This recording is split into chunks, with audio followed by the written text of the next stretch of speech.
The sandstorm had been screaming for 3 hours when Kang T finally put down his tools. He rubbed his tired eyes and looked at the broken navigation unit on his workbench. It belonged to a trader who needed it fixed by morning. T knew he would not sleep tonight. His workshop was small and messy. Old machine parts covered every surface. Wires hung from the ceiling like strange vines. The walls were thin metal sheets that shook whenever the wind hit them. But T loved this place. It was his home on Helios 4, a cold and empty moon at the edge of known space. Outside, the red sand flew in thick clouds. Nothing could move in weather like this. Even the aliens who thought themselves better than humans stayed inside their ships during these storms. T was human. In the galaxy, that meant very little. Humans were a young species. They had only discovered space travel 200 years ago. The other races had been traveling between stars for thousands of years. They had powerful ships, advanced weapons, and ancient knowledge. Humans had none of these things. Most aliens saw humans as simple creatures, not quite animals but not quite equals either. They were tolerated. Sometimes they were useful for cheap labor, but they were never respected. T did not care much about respect. He cared about his work. He could fix things that others said were impossible to fix.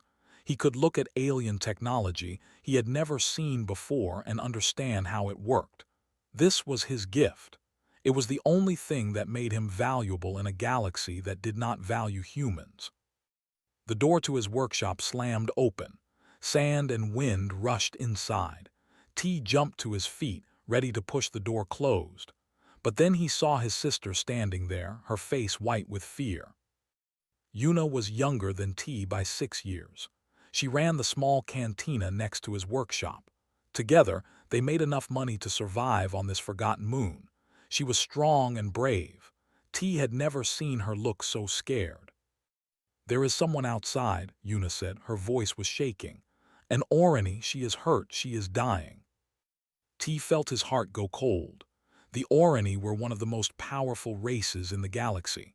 Their empire covered 200 star systems. Their technology was centuries ahead of anything humans could build. And they were proud, very proud. An Orani would rather die than ask a human for help. "Where?" T asked. Yuna grabbed his arm and pulled him into the storm. The sand hit his face like tiny knives. He could barely see, but Yuna knew the way. She led him around the cantina to the back entrance. There, lying in the red sand, was a woman. She was Orani. T could tell immediately. Her skin was silver blue like moonlight on water. Her hair was long and white, now tangled and full of sand. She wore armor that covered her entire body, but the armor was broken. Deep cracks ran across the chest plate. The lights that should have been glowing were dark. T knelt beside her. He pressed his fingers to her neck. Her pulse was weak but still there. "Her armor," he said. "The life support is failing. Without it she cannot breathe our air. She will die in minutes." Yuna looked at him with wide eyes. "Can you fix it?" T did not answer. He put his arms under the woman and lifted her. She was lighter than he expected. He carried her through the storm, back to his workshop, and laid her on the only clean table he had. The armor was beautiful, even damaged. T had seen Orani armor before, but nothing like this. The metal was not just metal. It was woven with threads of light. Patterns that might have been writing covered every surface. This was not the armor of a common soldier. This was something special. But there was no time to admire it. The woman's breathing was becoming slower. Her violet eyes opened for a moment, looked at T, and then closed again. "I need to remove the chest plate," T said. "Yuna, bring me the small cutting tool, the blue one." Yuna ran to get it. T began working. His hands moved quickly but carefully. He found the seams in the armor and began to separate the pieces. Smoke rose from the damaged sections. Something inside was burning. When he finally removed the chest plate, he saw the problem. The power core was cracked. Glowing liquid leaked from it like blood. Without this core, the armor could not keep the woman alive. T had never seen a power core like this. It was made of crystal, not metal. The crystal was shattered into a dozen pieces. "Can you fix it?" Yuna asked again. "I do not know," T said honestly. "This technology is beyond anything I have worked with, but I have to try." He worked through the night. The storm continued to scream outside. Yuna brought him water and food, but he barely touched them. His entire focus was on the armor. The crystal core could not be repaired. That much was clear. The pieces would not fit back together. The technology needed to make it whole again did not exist in his workshop. Maybe it did not exist anywhere outside of the Orani homeworld. But T was human, and humans were good at one thing that other races often forgot. They were good at finding new ways to solve old problems. He took apart an old human power cell. It was simple technology, almost primitive compared to Orani work, but it was reliable. He studied the broken crystal core, trying to understand what it needed. Power. It needed power in a very specific form. By morning, he had built something new. It was ugly. It was rough.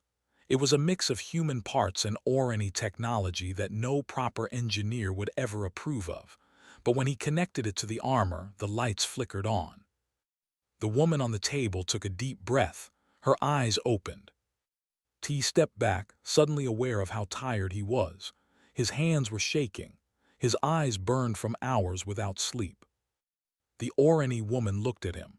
Her violet eyes were sharp and intelligent. They moved across his face, studying him. "You saved me," she said. Her voice was soft but clear. "Your armor is not fully repaired," T said.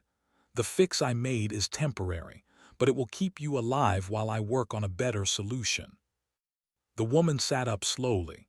She looked at the rough patch of human technology attached to her beautiful armor. Any other Orani might have been angry. Their technology was sacred to them. Mixing it with human parts was almost an insult. But this woman just nodded. "What is your name, human?" "Kang T." "I am Vila," she paused. "Thank you, Kang T. I will not forget this." T nodded. He did not know what to say. He had never spoken to an Orani like this before. They usually looked through him, not at him. Yuna appeared in the doorway. "She needs rest and food. Bring her to the cantina when she is ready." Vila looked at Yuna, then back at T. Something in her eyes changed. It was small, barely visible, but it was there. Curiosity, interest. "You are brother and sister?" Vila asked. "Yes," T said. "And you helped me, both of you, without asking for payment, without knowing who I am." T shrugged. "You were dying, what else could we do?" Vila was quiet for a long moment. In her 200 years of life, no one had ever answered that question so simply. In the courts and palaces she knew, there was always a price. There was always a motive. But this human, this engineer on a forgotten moon, had saved her life simply because it was the right thing to do. She did not tell him who she really was. She did not tell him that she ruled an empire of 1,000,000,000 souls. She did not tell him that wars had been fought in her name and worlds had burned at her command. She simply said, "Thank you." And for the first time in many years, she meant it. 3 days passed on Helios 4. The sandstorm ended on the second day, leaving the sky clear and cold. The twin suns hung low on the horizon, painting everything in shades of orange and red. Vila sat in the corner of Yuna's cantina, watching. She had spent her whole life being watched by others. Now, for the first time, she was the one doing the watching, and what she saw surprised her. The cantina was small and simple, the tables were old, the chairs did not match. The food was basic but filling, yet there was warmth here, there was life. Travelers came and went throughout the day. Most of them were aliens from different races. They stopped at Helios 4 to refuel their ships or repair their equipment. They treated Yuna the way most aliens treated humans. They spoke slowly, as if she might not understand. They complained about the prices. They made jokes about human weakness when they thought she could not hear. Yuna served them all with a smile, but Vila could see the tightness around her eyes. She could see how Yuna's hands gripped the serving trays a little too hard. The girl was swallowing her pride with every customer, and it was slowly eating her from inside. Vila had never thought about this before. In her palace, servants moved in silence. They were invisible. She had never wondered what they felt, what they sacrificed, what small deaths they died every day to serve her. On the third day, a group of traders entered the cantina. They were Kalori, a reptile race known for their bad tempers. One of them grabbed Yuna's arm when she walked past. "Human girl," he hissed, "this food is cold, bring me fresh food now." Yuna pulled her arm free. "The food was hot when I served it. You were too busy talking to eat it." The Kalori stood up. He was twice Yuna's size. His yellow eyes narrowed with anger. "You dare to speak back to me." Vila's hand moved toward the small knife hidden in her clothing. Even without her full armor, she could kill this traitor in seconds. But before she could act, someone else stepped forward. It was Commander D. He was an old human man who worked as security for the station. Vila had seen him around but had not spoken to him. He walked with a slight limp, and his hair was gray and thin. But his eyes were sharp, and his voice was steady. "There is no trouble here," D said calmly. "The lady served you well. Pay for your meal and be on your way." The Kalori laughed. "An old human thinks he can give me orders." "I am not giving orders," D said. "I am making a suggestion.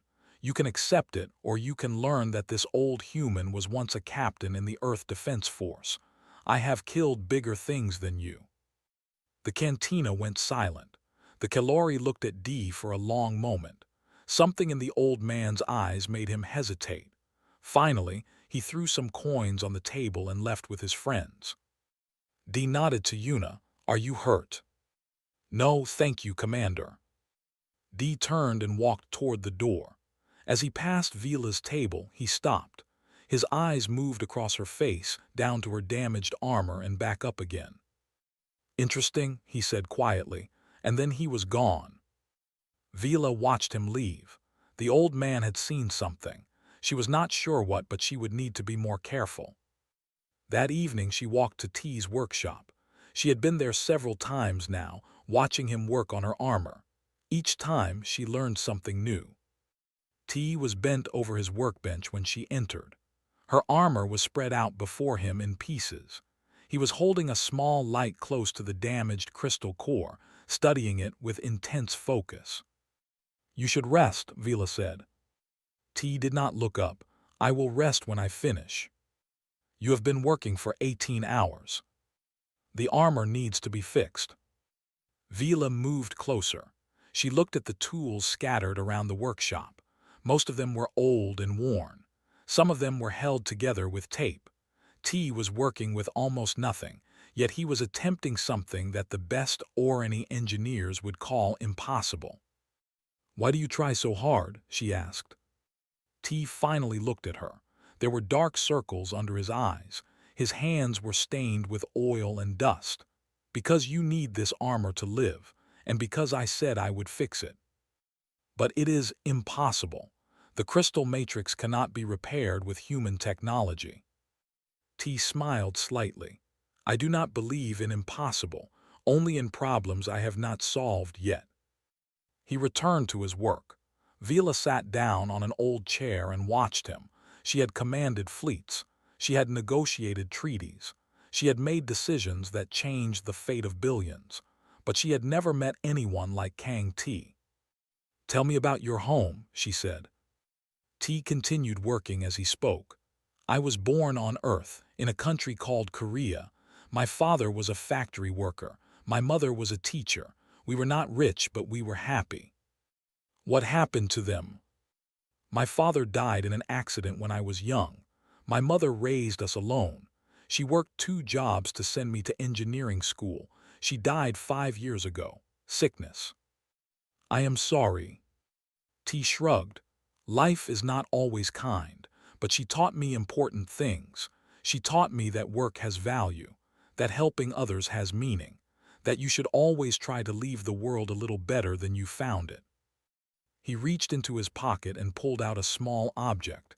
It was a music box, old and scratched. He wound it up and let it play. A simple melody filled the workshop. It was sad and sweet at the same time. "This was hers," T said. "It is not worth anything. It is just cheap metal and worn gears. But when I hear it, I remember her. I remember home." Vila stared at the music box. In her palace, she was surrounded by treasures worth more than entire planets. Jewels that could buy armies, art that had survived 1,000 generations. Yet she had never owned anything as precious as this simple box. "Why do you keep it?" she asked. T thought for a moment. "Because it reminds me that beautiful things can exist even in broken places." Vila had no response to this. She sat in silence, listening to the music, thinking about her own life. She had been queen for 150 years. She had everything anyone could want. Yet she could not remember the last time something had moved her the way this moment did. Over the next 2 days, she kept returning to the workshop. She watched T work. She asked him questions about Earth, about humans, about his hopes and dreams. He answered honestly without trying to impress her. He spoke to her as an equal, not knowing that she was a queen. And slowly, Vila began to see the galaxy differently. She saw how T treated every customer with respect, even when they were rude to him. She saw how he charged fair prices to those who could pay and fix things for free for those who could not. She saw how he shared his food with a homeless alien child who wandered into the station. She saw how humans survived in a galaxy that did not want them, not through strength or technology, but through kindness, through hope, through refusing to become hard even when the universe was cruel. On the 5th day, T called her to the workshop. He was smiling. "It is done," he said. Vila looked at her armor. It was whole again. The cracks were sealed. The lights were glowing. The power core was working. But it was not the same as before. T had added human components throughout. The armor was now something new, something that had never existed before. "It is not pure anymore," Vila said. "It is mixed, human and Orani together." "Yes," T admitted. "I am sorry, it was the only way." Vila ran her hand over the metal. The human parts were rough compared to the Orani work. They did not match. They looked wrong. But they worked. They had saved her life. "Do not apologize," she said. "This armor is better now. It has a piece of earth in it, a piece of you." T looked surprised. "You are not angry." "Angry?" Vila shook her head.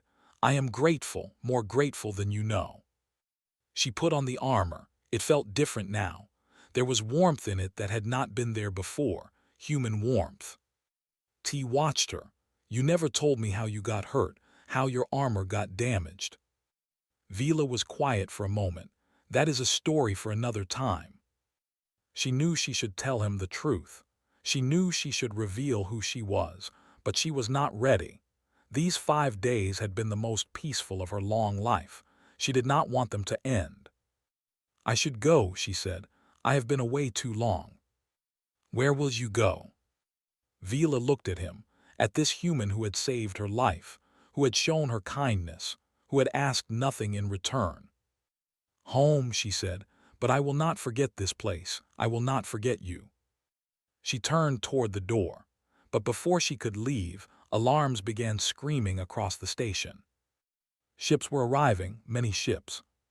And they were not friendly. The ships came down through the clouds like dark birds. There were 5 of them, all painted black, with no markings to show where they came from. They landed in the docking area with a thunder of engines that shook the ground. T ran outside. All around him, people were watching with fear in their eyes. Ships like this meant trouble. Ships like this meant violence. The doors of the largest ship opened. Soldiers poured out. They were Orani dressed in black armor that was nothing like Vila's.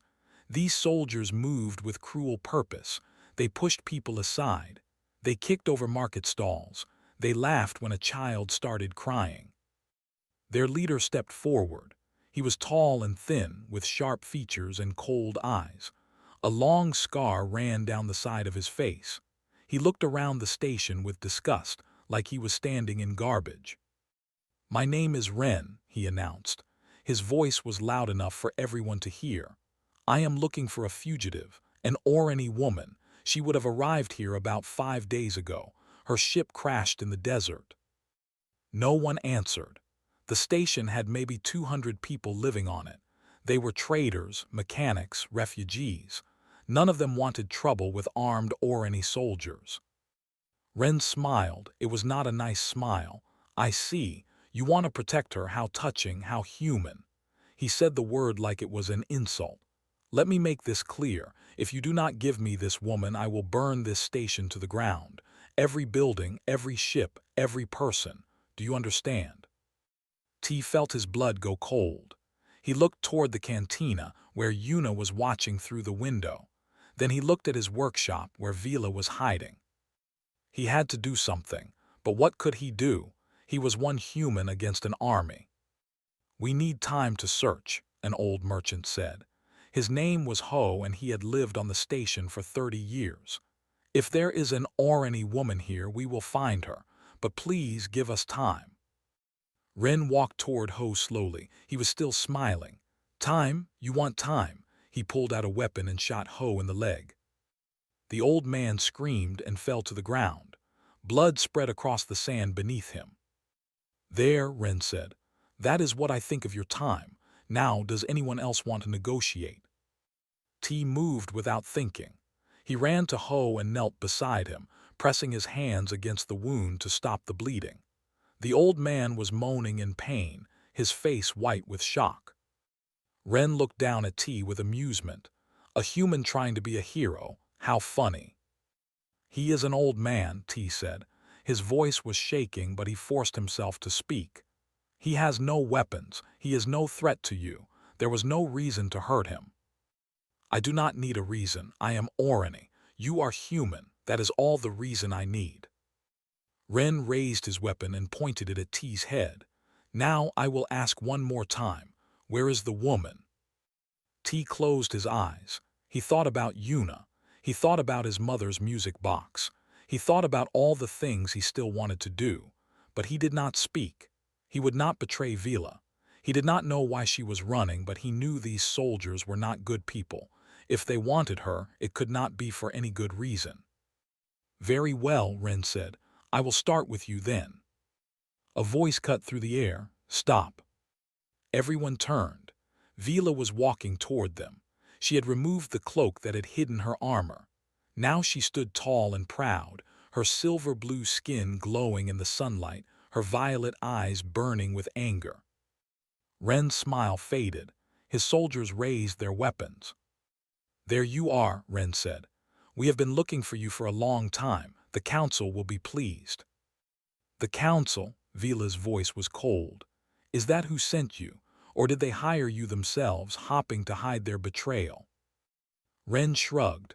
"Does it matter? You are alone. You are far from your fleet, far from your guards, far from anyone who can help you. Just surrender and this will be easy." "I will not surrender to traitors." "Then you will die, and these humans will die with you." Ren looked around at the station. All of them, every last one. T watched this exchange with growing confusion. Who was Vila? Why did these soldiers want her so badly? What was this talk about councils and betrayal? Commander D appeared beside T. The old man helped pull Ho to safety, then turned to watch the confrontation. His eyes were narrow with thought. "That armor," D whispered to T. "I knew I recognized those patterns. Those are not just decorations. Those are the symbols of the Imperial House." "What does that mean?" T asked. D did not answer. His face had gone pale. Vila stepped forward. Her repaired armor began to glow with energy. "You made a mistake coming here," she said to Ren. "You should have brought more soldiers." "We have 5 ships," Ren laughed. "You have nothing." "I have survived worse odds than this." The fight began in an instant. Vila moved faster than T could see. One moment she was standing still.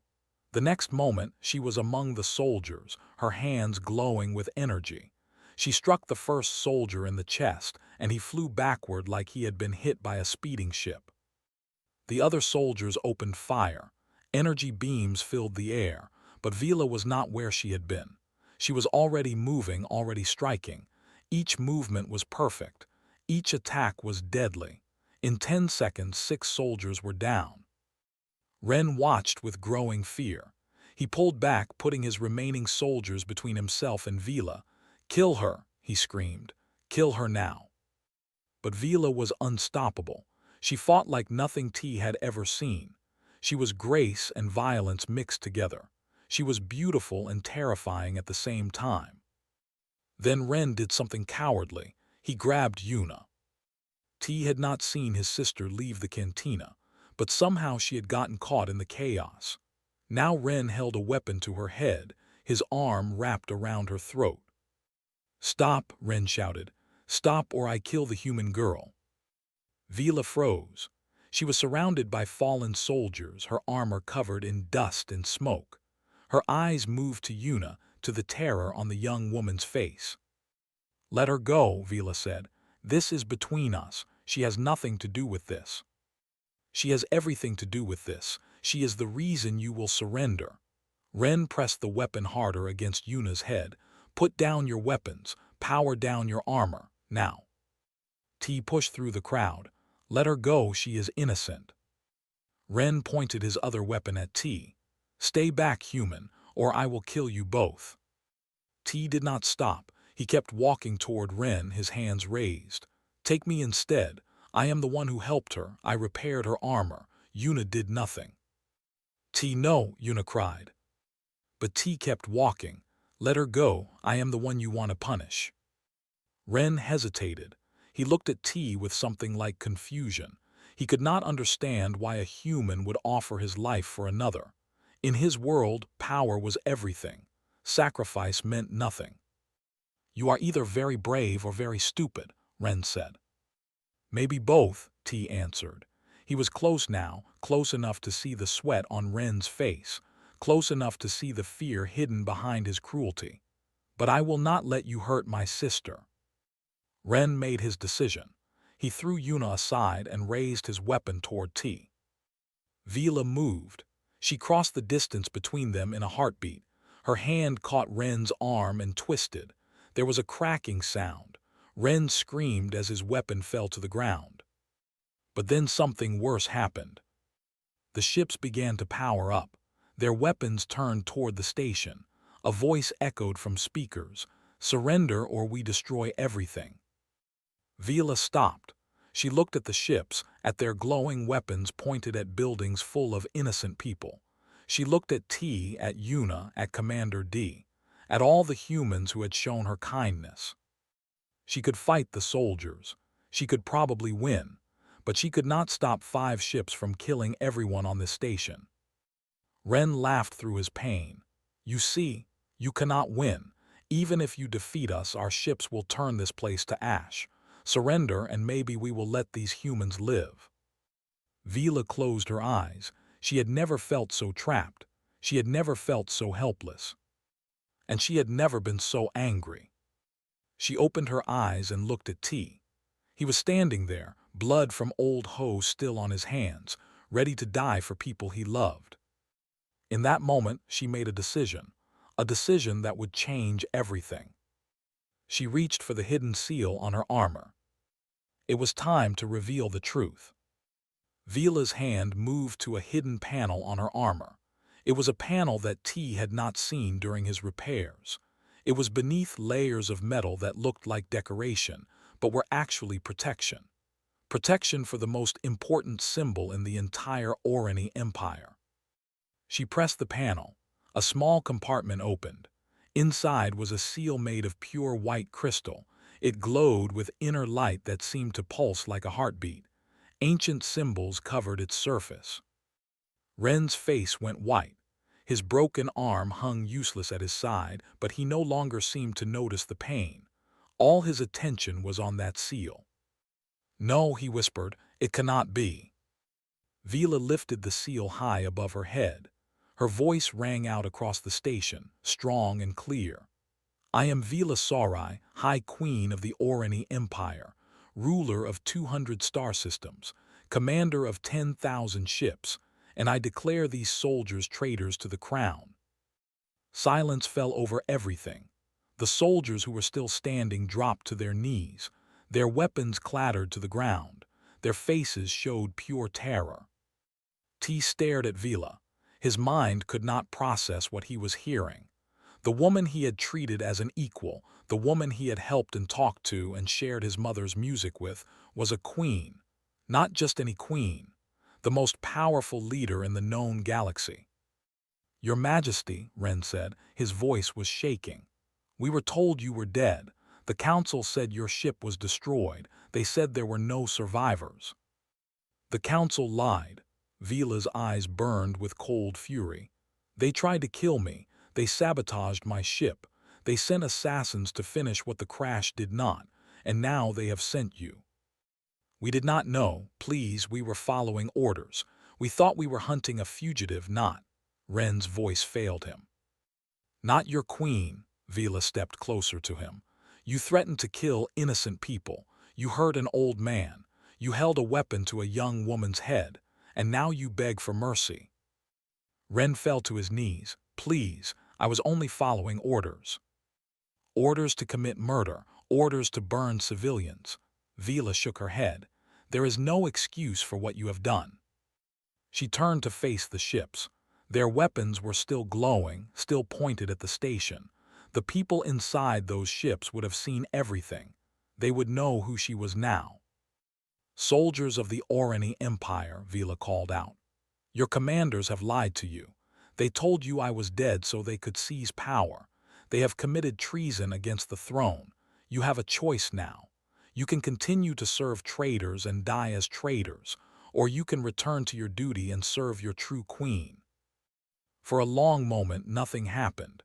The weapons stayed pointed at the station. T held his breath. If the soldiers chose to fight, everyone would die. Then one by one, the weapons powered down. The ships went dark. Hatches opened and soldiers emerged with their hands raised in surrender. Vila let out a breath she had been holding, but she was not done yet.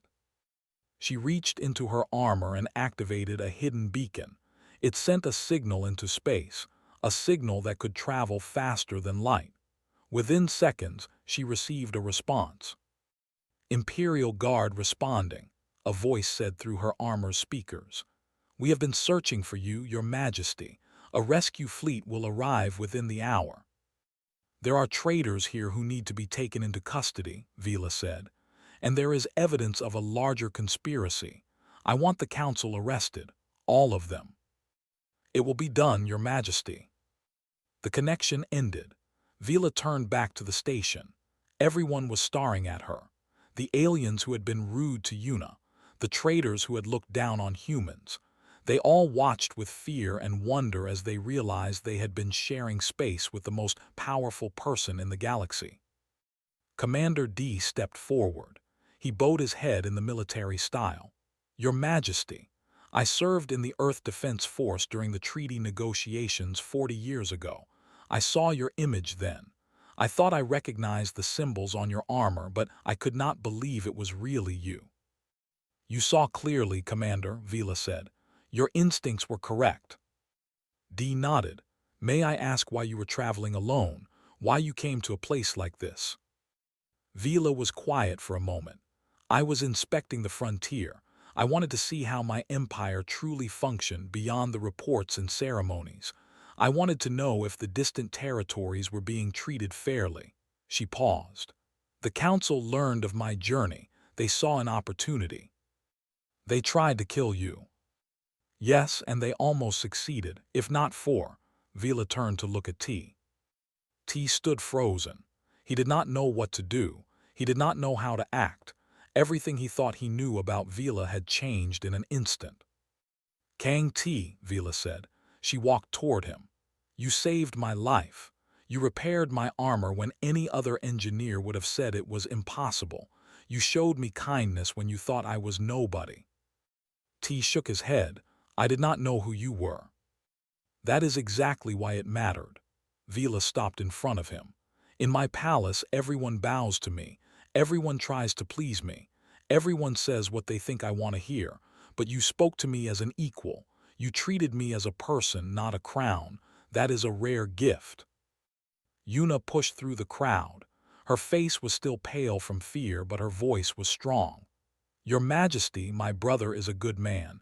He would have done the same for anyone. It is just who he is. Vila smiled. I know. I watched both of you for 5 days. I saw how you treated others. I saw your kindness to strangers who did not deserve it.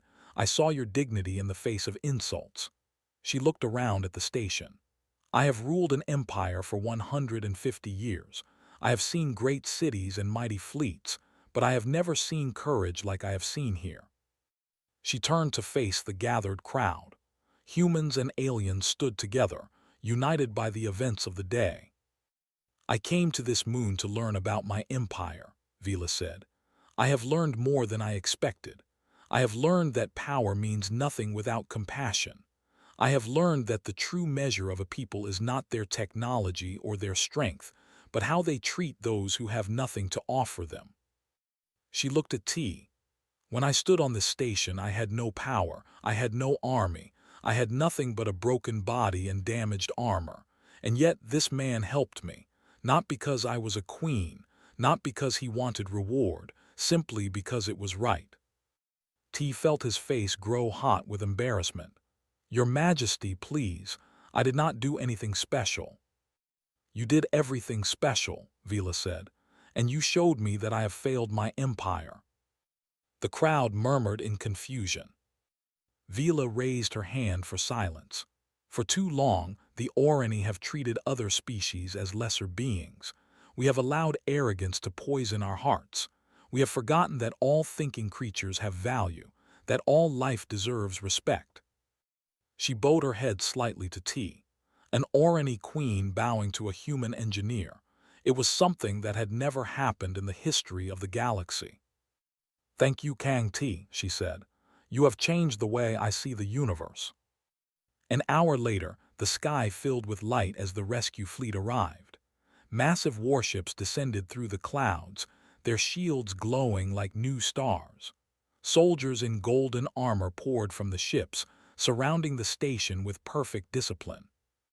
Ren and his followers were taken away in chains. They would face trial for treason, along with the council members who had ordered the assassination. As Vila prepared to leave, she walked one last time to T's workshop. He was inside, cleaning up the mess from the past few days. He looked up when she entered, then quickly looked away. You should not bow to me, Vila said softly. You never have before. T hesitated. Everything is different now.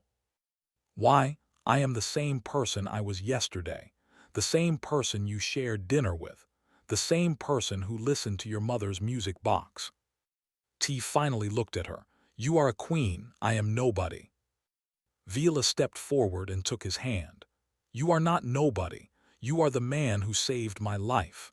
And more than that, you are the man who saved my soul. I had forgotten what it meant to be kind. You reminded me. She placed something in his hand. It was a small crystal shaped like a flower. This is a summoning stone. If you ever need anything, if you are ever in danger, break it. I will come. No matter how far away I am, no matter what is happening, I will come. T looked at the crystal. I cannot accept this. You can and you will, Vila smiled. Consider it payment for fixing my armor. She turned and walked toward the door. Then she stopped and looked back. The galaxy is about to change, she said. I am going to make sure of it. And when people ask what started this change, I will tell them about a human engineer on a forgotten moon who taught a queen the meaning of kindness. T watched her go. The greatest ships he had ever seen lifted into the sky and disappeared among the stars, carrying with them the most powerful woman in the galaxy. And all T could think about was how strange it was that he missed her already. 3 months had passed since Queen Vila left Helios 4. In that time, the galaxy had transformed in ways that no one could have predicted. The news spread through every star system within days. The Queen had been the target of an assassination plot. The Council had been arrested. Many of its members confessed to their crimes, hoping for mercy. Others tried to run, but the Imperial fleet found them all. But that was only the beginning. Queen Vila announced a series of new laws that shocked the Empire. The most important one concerned humanity. For 200 years, humans had been treated as a lesser species. They had no voting rights in galactic councils. They could not own property on most worlds. They could not hold important positions in government or military.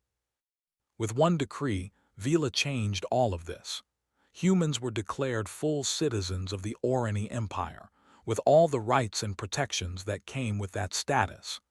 Any alien who mistreated a human would face the same punishment as if they had mistreated an Orani noble. The reaction was immediate and divided. Many Orani were angry.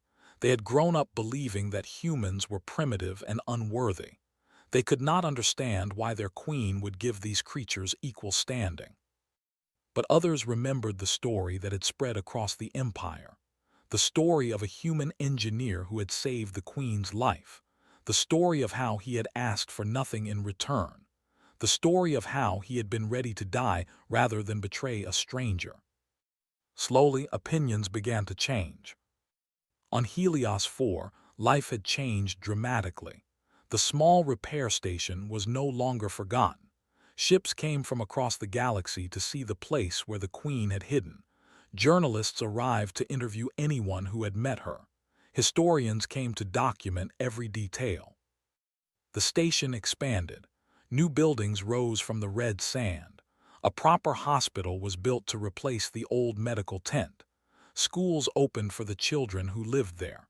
The cantina that Una ran became famous. People waited for hours just to eat in the place where the Queen had dined.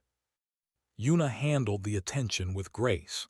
She hired more staff, expanded the menu, but kept the prices fair. She remembered what Vila had said about kindness, and she tried to treat every customer with respect, even the ones who did not deserve it. Commander D became the official security chief for the entire station. He trained a team of guards, both human and alien. He made sure that the violence of that terrible day would never happen again. And T became the most famous engineer in the galaxy.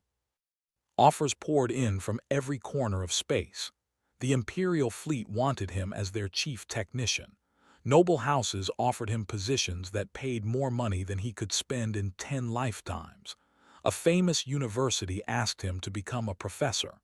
A weapons company offered him a laboratory with unlimited resources. T refused them all. Instead, he asked for one thing: funding to expand his repair station. He wanted to build a place where travelers could come for help, regardless of how much money they had. He wanted to train young engineers, both human and alien, in the art of fixing things that others said could not be fixed. The Queen granted his request personally. She sent him enough resources to build a facility 10 times the size of his old workshop. She sent the best equipment that the Empire could produce. She sent instructors and supplies and everything else he might need. T used it all to build exactly what he had envisioned. He called it the Bridge. It was a place where humans and aliens worked side by side, learning from each other, helping each other. It was proof that different species could live together in peace. The first class of students arrived on a warm morning. There were 20 of them, from 8 different species. They stood in the entrance hall, looking around with wonder at the gleaming equipment and spacious workshops. T walked among them, answering questions, calming nerves. He remembered being young and scared, not knowing if he would succeed. He tried to give these students the confidence he had lacked. One student raised her hand. She was Orani, young and nervous, with the silver-blue skin and violet eyes of her people. "Sir, is it true that you fixed the Queen's armor with human technology? That you did something our own engineers said was impossible. T smiled. I did not think about whether it was possible. I just tried to solve the problem in front of me. That is what engineers do. The weeks passed. The students learned. Some of them struggled, some of them excelled, but all of them grew. T taught them more than just technical skills. He taught them the values his mother had given him. Work has value. Helping others has meaning. Leave the world a little better than you found it. One evening, as the twin suns were setting and painting the sky in shades of orange and purple, Una came to visit T in his office. She found him sitting by the window, looking out at the station that had grown so much from its humble beginnings. "You look tired," she said. "Good tired," T replied, "the kind that comes from useful work." Una sat down beside him. "Do you ever wonder what would have happened if she had not crashed here, if you had never met her?" T thought about it. The galaxy would be the same as it was. Humans would still be treated poorly. Nothing would have changed. But everything changed because you were kind to a stranger. Everything changed because she was willing to see the truth. I just showed it to her. They sat in comfortable silence for a while. Then Una laughed softly. "What is funny?" T asked. "I was just thinking about that night, when I found her in the sand. I was so scared. I thought helping an Orani would bring us trouble." "You were right, it did bring trouble."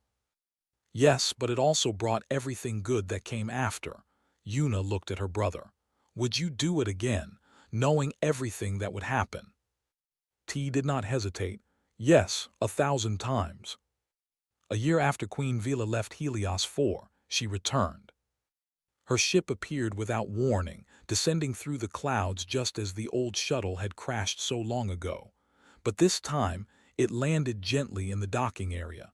This time, an honor guard marched out before her. This time, the entire station gathered to welcome her. Vila walked through the crowd, nodding to familiar faces. She stopped to speak with Commander D, praising his work. She visited Una's cantina and ate a simple meal, just as she had done as a refugee. She toured the new medical center and the schools. Finally, she came to the bridge. T was waiting for her at the entrance. He had cleaned his best clothes and combed his hair, but he still looked like an engineer.